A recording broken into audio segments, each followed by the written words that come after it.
Next on Max TV, we take a look back at Martinez-Williams. We look ahead to Showtime, and we preview the rematch between Diaz and Malignaggi. Coming up on the next round. And welcome to the next round, brought to you by Everlast. Steve, Kim, Gabe Montoya, talking boxing. And folks, we have a jam-packed show. Let's get started. Round number one from Atlantic City, New Jersey. Could it have been the fight of the year middleweight clash? It was a classic. Paul Williams with a 12-round decision over Sergio Martinez. Your scores: 115-113, 114-114, and one score of 119-110. We'll get into that later.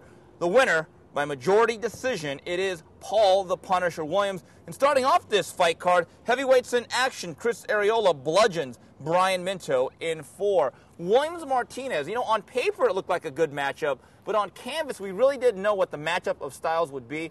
I got to give Sergio Martinez credit. He's been known as a guy that likes to box, play it safe, skate around the outside, but I thought he fought a brilliant fight from the beginning, counter-punching with the right hook, leading Paul Williams into exchanges, beating him to the punch early half of the fight. And Paul Williams, never let it be said, Gabe, that he is a stinking southpaw. This is not Michael Nunn. This is not Derek Gainer. No, not at all. I mean, you had two southpaw guys. One's known for being a volume puncher, Williams, with not the most power in the world. And Sergio Martinez is a guy that I thought would run all night, but we didn't get that at all. To me, in this fight, though, Sergio Martinez really was the southpaw. He was the puzzle to be solved. He moved in and out, side to side. He stayed low to the ground, very small, because he's the smaller guy at 5'10.5" to Williams is 6'3" is what he looks like, at least. I thought it was a very good fight. I watched it twice. The first time I had it a draw. The second time, I had Martinez edging it out. I thought he landed the cleaner shots. I thought when he landed, he seemed to hurt Williams more. At least his shots seemed to land in a flashier fashion. I had Martinez winning. Like you, Gabe, after further review, I did have Sergio Martinez winning 7 rounds to 5, 115-113. But I think an argument could be made. This was a 7-5 fight in either direction. Absolutely. But let's take a look at the judging, because this marred things a little bit. Lynn Carter had a 115-113 for Williams. Julie Letterman had it 14-all. But the one scorecard that really has to be questioned is Pierre Benoist, who I believe in French stands for Gail Van Hoy, 119-110. That basically means this gentleman had it 10-1-1 in favor of Paul Williams. I got to say it right now. This raises a lot of questions, and it goes to show me that either he had the scorecard filled out beforehand and that Sergio Martinez really had no shot of really winning this fight. Yeah, I kind of understand where the guy's coming from. Actually, Benoist comes from the Latin meaning blind judge. It was weird. I mean, it's basically an 11 rounds to 1 scorecard. I mean, you get the sense that the guy had a two-headed coin and said, okay, heads, Williams won this close round every time. It was just flat out ridiculous. And I was on a conference call with Lou DiBella and Oscar De La Hoya yesterday, and they both agree that something needs to be done, but really the system needs to be revamped, because it's the promoters that are paying the judges. They pay their salaries. And there's just something wrong with the only sport in the world where the people putting on the fight are actually paying the judges. It doesn't make any sense at all. Gabe, you were traveling in high circles when you were now conferencing with Oscar De La Hoya and Lou DiBella. Here's the thing about Pierre Benoist. No one really knew much about him. But the problem is that the system needs to be overhauled in a sense that we know who the judges are that are very, very dubious. And we've seen them this year. The same guys over and over again are allowed to judge the same type of caliber of fights, and this thing is very, very political. The fight itself, I thought, was very, very close, and it's unfortunately that a fight of this caliber where both guys lay it on the line, and everyone is talking about this rogue scorecard of Pierre Benoist at 119-110. I believe that there should be a rematch, and I think it's ridiculous that Dan Goosen is now talking about a fight with Bernard Hopkins or demanding 50-50 with Kelly Pavlik after he fights in a ballroom. As far as I'm concerned, the next fight that should be made, if health permits, because Paul Williams was banged up, is Williams against Martinez. I think that fight needs to be made for next year. I don't want to hear the most avoided thing again. I'm getting sick of that. There is a guy that's willing to fight Paul Williams, and that was a guy willing to fight Paul Williams on less than 6 weeks of notice. That is Sergio Martinez. I think that the world's most avoided fighter, one is a very negative campaign, and two, it's not very true. There's Sergey Gingerek, who Paul Williams holds an interim version of his belt that would be more than willing to fight Paul Williams, and Williams doesn't seem to have anything to do with him. And then there's Sergio Martinez, who is more than willing to do a rematch, and I think more than deserves it. And Paul Williams seems to be balking at that. So you can't have it both ways. You can't avoid people while saying people are avoiding you. To me, that whole moniker sets a bar that Williams can't even reach. If he looks good like he did in this fight, but isn't dominant, then he hasn't reached that full potential. We don't understand why he's the most avoided. It just doesn't make any sense to me. To me, the guy needs to keep fighting often.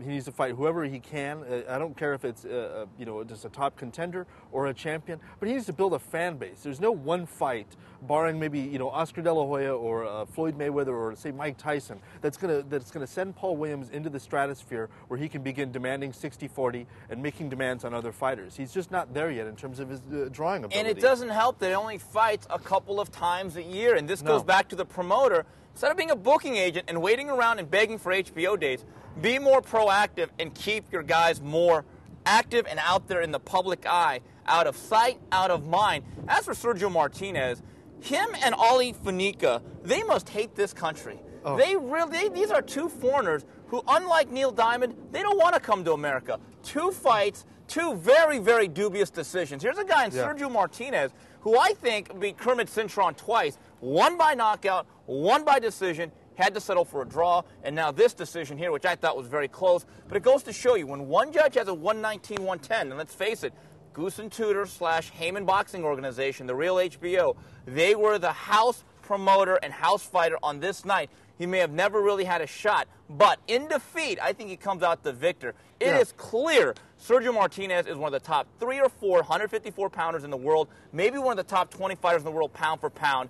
And the thing is, you talk about Sergey Zinzurek, what does he have in common with Carlos Quintana and Sergio Martinez, Gabe? He's a southpaw. And he's going to give trouble, he's going to give movement, and he's also, of the 3 guys, he's the most tall and lanky and most experienced out of the 3. Yeah, so in other words, don't look for Paul Williams, Sergey Zinzurek, but we hope to see Paul Williams, Sergio Martinez, too, in 2010. And kicking off this broadcast, you got to love Chris Arreola. The guy was emotional, he was crying, talking about, I've learned my lesson, this is effed up, and he comes in 13 pounds heavier. This is what it's going to be about Chris Arreola. I don't think anyone has any control, and I don't even blame Henry Ramirez. You can't blame Darrell Hudson. You can't blame Dan Goossen. You can't blame Al Heyman.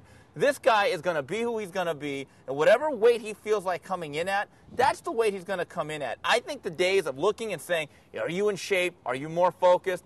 Chris Arreola is Chris Arreola. Yeah, at this point, I did an interview with him earlier in the week leading into the fight, and I asked him how much did he weigh, and he said 257. Now, I don't think there's any way that he put on, 6-7 pounds between the time I talked to him on Tuesday to the time that, the fight rolled around. I think Chris, like you said, he is who he is. But I think at the same time, HBO and everybody around him is kind of enabling him. Don't give him an HBO date. Because HBO started out the broadcast basically railing on the guy for being, fat and out of shape. And then when they unveiled his weight, they seemed, pretty upset. At least the announcers did. Well, then don't have him on, if he's that much of a problem. Granted, I think Arreola is an entertaining fighter. I think he's the kind of, card in the deck that we need in heavyweight boxing, where he's a guy that comes and he brings it at the very least, And at 263, he actually didn't look all that flabby to me. He actually looked kind of good. I mean, so, I don't know, maybe he's like the Millennium Falcon. He's not much to look at, but, he's got it where it counts. Well, Han Solo would love that comment, as would Chewbacca. Here's the thing about Arreola, and you said the word fun fighter. That's what he is. And against the B and C level guys like Brian Fresh Minto and the short, squat guys who aren't really tall, aren't going to jab downhill on him from a distance, he can look good. But I was absolutely amazed when I had him on my radio show last week, the main event, where I asked him, is boxing a 12-month commitment? He actually said no, which I found to be amazing. Unless this guy's working a construction job on the side, for a professional fighter making high 6 figures, who just earned $1 million for getting beat by Klitschko, to give that type of answer, Gabe, Bernard Hopkins, he's not. No. I think the one thing you can't teach a fighter is desire, is the want to be in the gym every day. And I see guys with half the talent of Arreola in the gym every day, 6 days a week, working out 2-3 hours, and, their trainers have to stop them from working out. You think about guys like Manny Pacquiao, Floyd Mayweather, Bernard Hopkins, the guys that have stayed at the top level and have gotten better over the years because of their work ethic. Chris Arreola is not that guy, and I think ultimately what's going to happen with him, because he's exciting, because he's got power, and you can sell those things, he's going to be a high-level opponent. And he's a Mexican heavyweight. Let's be very honest about that. He's a Mexican heavyweight, and also this goes back to Dan Goossen. Dan, if you just want to wait around for HBO dates every 5-6 months, and let's be honest again, they got very lucky with this date. If it was not for the staph infection of Kelly Pavlik, Chris Arreola would still be on the sideline till about, what, March or April, perhaps? It'd be about 300 pounds. It'd be about 300 pounds. Chris Arreola, if you're going to put him on HBO, put him in against better opposition. I didn't mind the Brian Minto fight because it was a filler fight, quick notice, and it was a fun fight. The fight I would make next is a slugfest. It's a good style, good size ratio matchup. David Tua. Yeah, bring it. Yeah, I absolutely want to see it. And I think actually David, who's had weight problems of his own, will probably come in slimmer. He'll probably understand, having waited his whole career to get back to that title shot, to get back to that top level, what it is, what it means to be a professional fighter, to show up in shape and do your best. Chris could learn a thing or two. He's going to end up being an opponent. And for Dan Goossen, this would be back to the future and back to the present. David Tua was with Dan Goossen, put on all that weight, and now he's got Chris Arreola. There is a certain symmetry there for Mr. Goossen Tudor. We come back, round number 2 of the next round, brought to you by Everlast. We take a look at the Showtime doubleheader. And we are back on the next round, brought to you by Everlast. Gabriel Montoya, Steve Kim, talking boxing. Round number 2, we go to Agua Caliente in Rancho Mirage, California. It's showtime. We have a championship doubleheader for the WBO Junior Welterweight title of the world. The Desert Storm, Tim Bradley at 24-0, takes on the undefeated Lamont Peterson, his mandatory contender, with the mark of 27-0. And for the WBC/WBA Junior Bantamweight title, Vic Darchinyan, the Raging Bull, takes on Tomas Rojas. Bradley Peterson. This is what I call a real mandatory contender. This is not Dimitri Salita. This is not Patrick Charpentier. If you wanted to drop a blueprint on what would give the short, muscular, and explosive Tim Bradley fits, it would be Lamont Peterson. Tall, upright jab, very, very good boxing IQ, very confident, light on his feet. I think this is a real fight, Gabe. Oh, this is an absolute real fight. This is when, the mandatory system and the sanctioning body's system actually works. Lamont Peterson is a guy that's worked himself up through the rankings. He's a very skilled fighter. He's a young guy that maybe not quite in his prime, but he's approaching it. This is a hell of a fight. Classic, brawler versus all-around boxer. I think tempo is very key. If it's a slow tempo from the outside and Lamont Peterson is able to establish and lay out the left jab, keep the fight at a distance, and there's not a lot going on, that's his type of fight. Yeah. Now, if the fight is at a quick tempo and you see a lot of leather being exchanged from in close and a lot of heated stuff going back and forth, that is Tim Bradley's fight. I think Tim Bradley wins this fight by a smidge. I think it's a very close decision. It might even be a little bit of a hometown decision. Gary Shaw is the promoter. That's the guy that has Tim Bradley. You look at the geography. We're near Palm Springs, his hometown. Right. Also, one thing Tim Bradley told me in an interview, he said, Steve, I'm more consistent than Lamont Peterson. In other words, I don't have dead spots. Sometimes judges mistake activity for achievement, and Bradley's a guy that likes to throw a lot of punches. I like the fact that he's a little bit stronger physically, and I think he's more tested at the world-class level. I like him to win a 7-5, 115, 113 decision. I can definitely see that. Peterson's almost like a Sergio Martinez in that, he's going to be, like you said, a lot of dead spots. He's going to be moving around the edges of the ring. If he keeps the thing at long range, he probably wins, if he can keep consistent with the jab and throw in the right hand. But he is a good in-fighter, and he's also the taller, lankier guy, and he's a very well-schooled fighter. I'm actually going to go the other way. I want to go Peterson. I want to go 7-5 Peterson. I think that he's got the overall better skills. I think this fight comes down to will versus skill, and Bradley's experience and his will are pretty formidable. But I think this is Peterson's time. The one thing about Lamont Peterson that he's going to have to focus in on, timing. I don't know who's quicker. I know they both have pretty good speed. But the one thing about Tim Bradley, he likes to have a forward gear and he likes to rush and close the gap. Lamont Peterson's going to have to step on that back foot and be able to shoot a good straight right hand. I think this is a fantastic fight. I think it's a toss-up. I think it's going to be a type of fight where I think maybe down the line they fight once again. But absolutely. A great contrast of styles of the busy puncher against the smooth boxing technician. I cannot wait to see this fight on Saturday night. And moving back down in weight is Vic Darchinyan. It's interesting. At 118, he looked like a guy that not only was a little bit too small for 118 against Joseph Agbeko, but beyond that, maybe it wasn't the size. I thought he really reverted back to the Vic Darchinyan that was a one-dimensional, one-arm bandit. And I think he really was kind of taken to task by Joseph Agbeko. I thought the 3 pounds actually did make a huge difference. His body looked a little soft.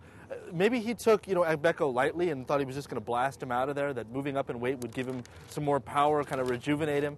But it wasn't the case, and he's a 115-pounder. I think it's a smart move for him to move back down, stay with the belt that he's earned. Rojas is a get-back opponent. I forget exactly what his record is. It's 32-11-1. He's not exactly, a guy that's in his prime. Every time he stepped up, he's been beat down. I don't expect that to change, and I think down the line, the rematch that Gary Shaw said would never, ever, ever, ever happen until his guy lost against Nonito Donaire. I look for that fight to happen sometime in May of June of 2010. Absolutely. It's, as much as Gary wanted to punish Donaire, I guess, for his impotence of going to, another promoter that would actually promote him. Oh, wow.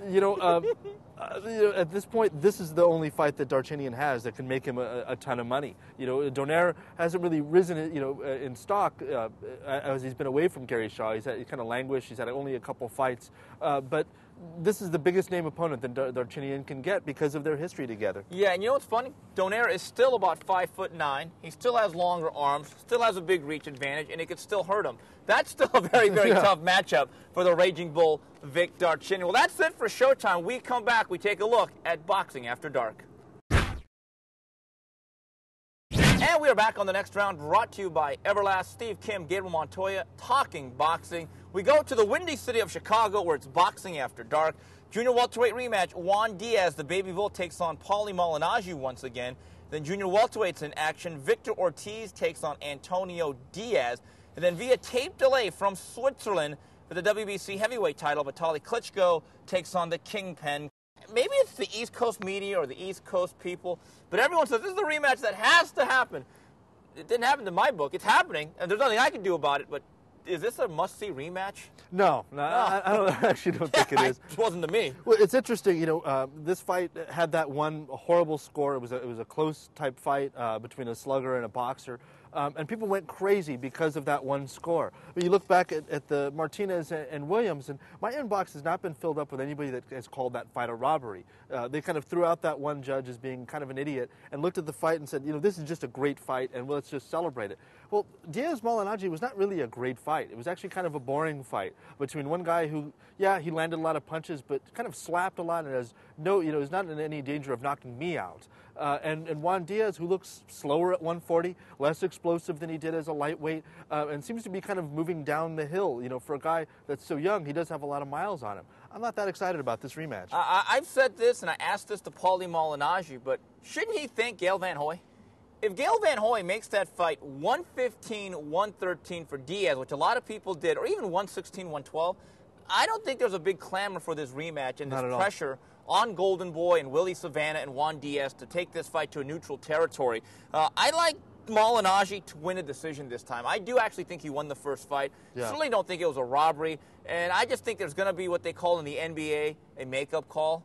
This is a makeup call in its own way. I like Malignaggi to win the decision. Yeah, this is kind of Lewis Holyfield 2, which I actually thought Holyfield won. But because he'd gotten, Lewis had got robbed in the first one, they gave it to him. I don't think that, Juan Diaz is going to get any quicker. I asked him about adjusting to the 140-pound weight, and he said the first time out, he didn't quite know how to make the weight.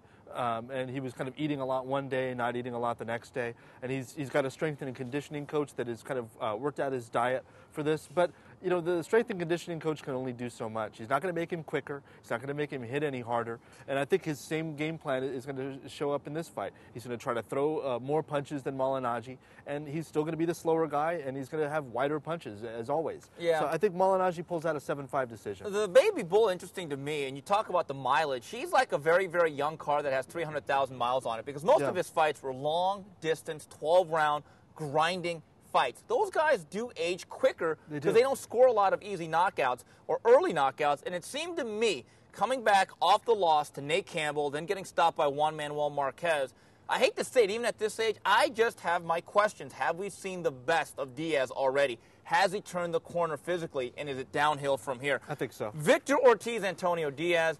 I know you're thinking about ordering the upset special, and you've had some success. You know what? Slow your roll. I'm going with the chalk. Victor Ortiz, mid-round knockout. Yeah, I'm going to go a little bit later rounds knockout, but Diaz is a serviceable guy. He's an accomplished boxer, but he's getting kind of old. And I think that, Ortiz, it's hard to say what he's got left. The last we heard of him, he was saying, I'm not sure if I'm made up for this business. but I think he can pull this one out. I think he lands enough power, does enough damage, and he stops Diaz on his feet. Now, we're going to know the result of this by the time the broadcast comes on, but here's a guy I want to give credit to. No, he's not an exciting fighter. Some people will never get over the fact that the Klitschkos are boring in their eyes, but I give Vitaly credit. With or without HBO, he was going to fight. 3 fights this year for one of the major heavyweight champions of the world. I think Kevin Johnson's going to be a pretty live dog, though. Yeah. Good foot movement, very good jab, also very confident. Yeah, and this is a voluntary defense, as I recall. Yeah. His mandatory is Oleg Moskayev, and instead of fighting him, he decided to fight a dangerous guy in Kevin Johnson. You got to applaud that. Earlier in the year, I was really critical of Kevin Johnson. I thought he was a one-arm bandit. Well, he still is. He pretty much is. He still is. What's changed? Well, his last fight, he seemed to throw the right a little bit more. He seemed to kind of mix up his offensive arsenal just a little bit. I think he's going to be a big problem, but I think Vitaly, consistency and experience. Kevin Johnson has gone the 8-round distance 4 times and the 10-round distance 4 times, but he's never gone past 10. He's never gone the 12-round distance. Never even fought for it. So I think that kind of experience, when we get down to the championship rounds, Vitaly edges it out and wins 7-5, maybe 8-4. I tell you what's going to be the difference here in terms of making this fight competitive, unlike a guy like ARREOLA: foot speed, ability to move laterally, and to make Vitaly Klitschko reset his feet. Kevin Johnson has a very good jab, but he's also very athletic and light on his feet. However, there comes a point you got to sit down on your punches. I like the punching power of Vitaly Klitschko, but I don't think this is a blowout. And being in Switzerland, I'm going to say it right now, the judges will be neutral. When we come back, we go through news and notes. And we wrap it up here on the next round. Steve, Kim, Gabriel Montoya. This show brought to you, as always, by Everlast. We go to news and notes, and we had a stunner from down under. Roy Jones was knocked out and won by Danny Green. Hey, you must have forgot to duck. And then Bernard Hopkins with a 10-round decision over Enrique Ornelas. You know what, Gabe? This must have been the boxing gods speaking from the heavens above, that March 13th, we're going to see a real fight, Pacquiao-Mayweather, which we'll get to a little bit later. We're not seeing 2 grumpy old men. I'm sorry, Bernard. I don't care what happens when you go to Europe, Australia, or Antarctica. That was not a quick stoppage. No. Roy Jones has no legs. He's got more bullet holes in him than 50 Cent. He got knocked out by Danny Green. This was not a fluke. Bernard Hopkins is Bernard Hopkins. Unfortunately, RJ is now in small letters, no longer capitalized. Yeah, I mean, if this fight was uninteresting, or this rematch was uninteresting before, just throw it out the window. Set it on fire. It's a sham. Yeah. It's a sham. If they weren't going to fight when it mattered, why should I care when it absolutely doesn't? And here's the thing that Danny Green did. It's a beautiful gift to boxing fans. He stopped Roy Jones in the first round. Now, what can Bernard Hopkins possibly do to top it? No. You can't really say, well, I'm actually going to KO him in the first round as opposed to a TKO. I'll stop him on his back. I mean, there's really nothing that Bernard Hopkins can do to upstage Green's performance. So there's absolutely no reason that we need to see this rematch. It was not a hometown decision. The guy was clearly hurt, and it looks like it was even a glancing blow. It's like he can't take any sort of punch anymore. This fight, if it goes through, like Bernard Hopkins was saying after the fight on the telecast on Versus, is a complete, utter travesty and sham, and I would hope the good folks at Golden Boy, led by Richard Schaefer, talk him out of it. Bernard Hopkins, in my opinion, the one fight I would make from a promotional perspective, don't think they want Chad Dawson. I don't think they're going to fight Tomas Adamek for whatever reason. But if you want a fight that's a big fight, it's going to draw a lot of people, and it can make a little history because he never won a super middleweight belt. Lucien Boutte, and I know Schaefer told me personally, he wouldn't mind doing that fight at the old Olympic Stadium. Yes, long live Warren Cromartie and Andre Dawson. Wow. You do that fight in Montreal. Lucien Boutte, one of the best draws in North America, against a legend like Bernard Hopkins. These are the type of events where you can get 35 to 40,000 people in there that really help the game of boxing. Not saying it's a great fight. I think it's a great event. Oh, I think it's actually a very good fight. The problem is that Boutte is actually a live dog. He can actually move laterally. He's a southpaw. He's got a tricky style. He seems to be priming. Yeah. I don't think Bernard Hopkins goes anywhere near that fight. Well, here's the problem. If Bernard Hopkins wants a fight and Roy Jones is no longer in the equation, well, the other guys, Chad Dawson, very difficult style. Yeah. Tomas Adamek, very strong physical guy. Who is there for the executioner then? David Hay? Well, wait, you're telling me, was that any easier, though? Oh, not at all. Boutte, Not at then? all. But Bernardo wants to make, history. And I think in terms of defensive holes and chin issues, I think that's kind of a fight that maybe Bernard could do. Logistical issues, though. David Hay, I believe, has a rematch clause, and he has a mandatory against the Jason Voorhees of boxing, John Ruiz, who simply will not go away. Moving on, a bevy of title fights over the weekend from Newcastle, England. For the WBA junior welterweight title, Amir Khan TKO in 1 over Dimitri Salita. And from Germany, light heavyweight title is on the line. Marco Huck with a 12-round decision over Ola Afolabi. Your scores 16-12 and 2 scores of 15-13. And in France, for the WBA bantamweight title, Anselmo Moreno TKO in 11 over Frederick Patrak. Khan Salita we knew was a miss mandatory, and guess what? It absolutely was. 70 seconds, 3 knockdowns, it's over. Dimitri Salita, I think, was one of the most built-up guys, and how he got that #1 ranking is something that'll always be a mystery. Oh, but I think it's just the mystery's somewhere in a suitcase, you know, that was slid underneath the table. Wow. You know, not a kosher statement, by the way. I'm sorry. You know, I can't believe Dimitri Salita actually made Amir Khan look like Danny Green. I mean, he just made him look like a world beater and a guy that's a serious power puncher. I don't think really, you know, we watch Khan spar all the time. I don't think he's really that much of a power puncher. But, you know, I liked the aggression of him. He seemed to be sitting down on his punches, and he really got it done fast. I'm curious to see what he does next, though. Here's the fight that I want to see. I don't know if they want to do it. If we're seeing the new and improved, more aggressive Amir Khan, I say I want Eminem. No, not Marshall Mathers. Marcos Maidana.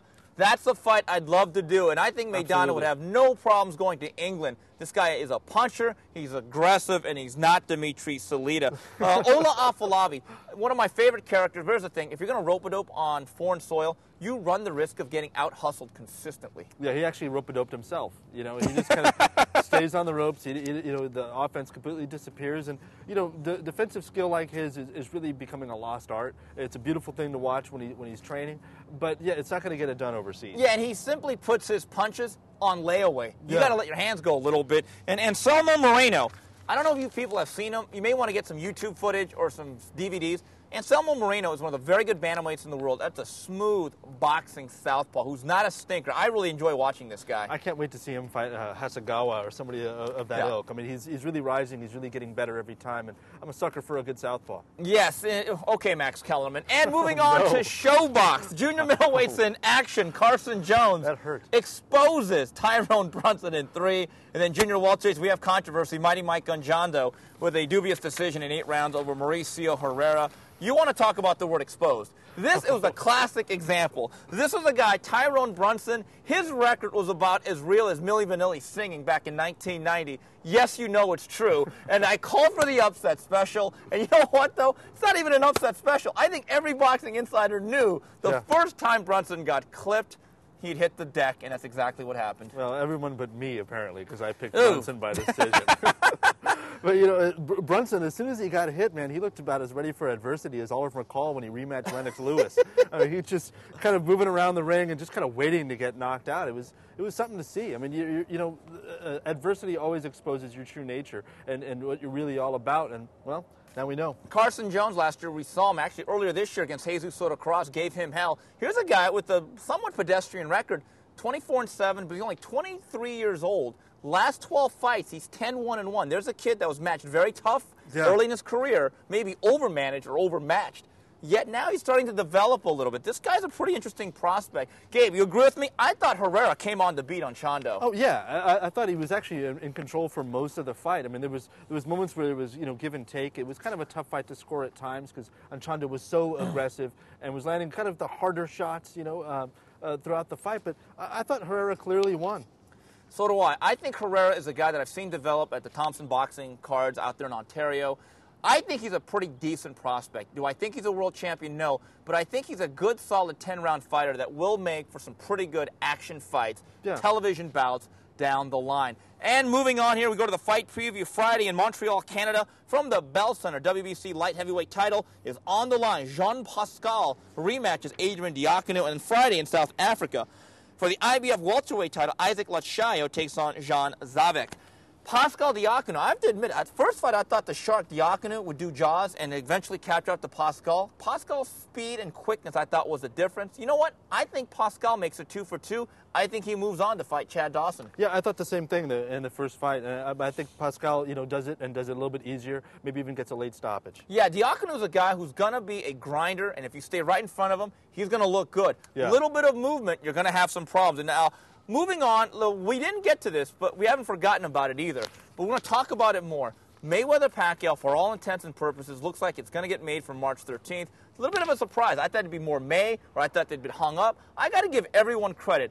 They didn't, as Bob Aaron would say, we didn't F around. They made the deal. Yeah. They made the deal, and we have a fight. My hope is it's not in Vegas. I hope it's at a big venue where the public can actually buy tickets. But you know what? You got to give boxing credit. I think in the last year or two, they've done the right things. Less pay-per-views, more fights in real arenas, and making the best fights possible as often. So we don't have to hear about how UFC is overtaking boxing. Yeah, it's a beautiful thing. I really think, it's, like you said, the last 2 years has been a slow but a steady resurgence in this sport. We're bringing it back to the fans. We finally, everybody on the street, from John Q. casual fan to the hardcore boxing fans, were saying, this is the fight I want to see, Mayweather versus Pacquiao. And boxing gave it to him. And it's a first in a long time, and it feels great. I want to make a bold prediction. If they don't overprice the pay-per-view, because I'm hearing rumors of $74.95, which I think, to me, that's ridiculous. Let's hope that's just a bad rumor.